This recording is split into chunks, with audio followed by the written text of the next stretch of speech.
Sergiy Kudelia. He's an associate professor of political science at Baylor University.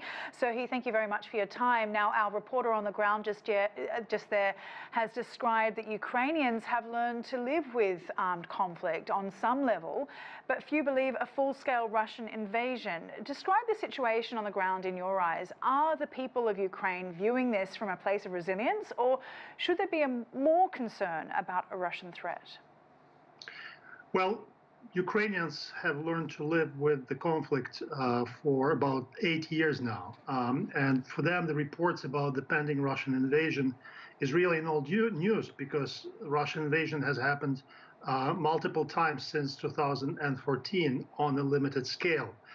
There is really little panic. There is no panic whatsoever on the streets. There is some concern, but not very significant concern among regular Ukrainian citizens. So I would say that the general mood is keeping calm and just seeing what the outcome of the diplomatic negotiations would be.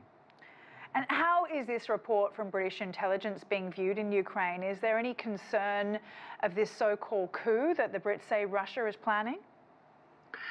It is widely ridiculed in Ukraine as a sign of very limited understanding of Ukrainian domestic politics. This particular figure that the report mentions is a marginal figure. His political party has 3–4% support among Ukrainians. Very few Ukrainians actually know his name or know him. So it was a complete surprise for many in Ukraine that this particular individual was mentioned in this report. In addition to that, I have to say that this whole idea of a possible plot taking down the Ukrainian government seems kind of bizarre, primarily because the civil society in Ukraine has been vibrant and strong. We had 2 revolutions over the last 10 years that took down governments. And in addition to that, Ukrainians are used to electing their leaders through free and fair elections. We had over 10 elections, parliamentary, presidential, since Ukraine's independence, and they value this right. So it is really impossible to imagine that some kind of a plot will impose a particular unpopular figure on the entire Ukrainian society. Well, the tension and the certain concern is building on a global stage, and the UK's Prime Minister said this morning that it was extremely unlikely that British troops would be sent to defend Ukraine, adding that the country was not a NATO ally.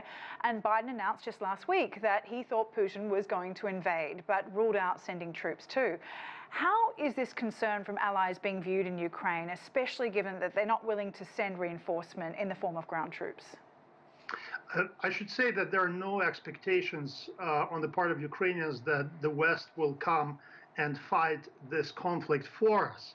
As I said, for the last 8 years, the full responsibility for fighting the conflict in Donbass was on the Ukrainian soldiers and Ukrainian volunteers.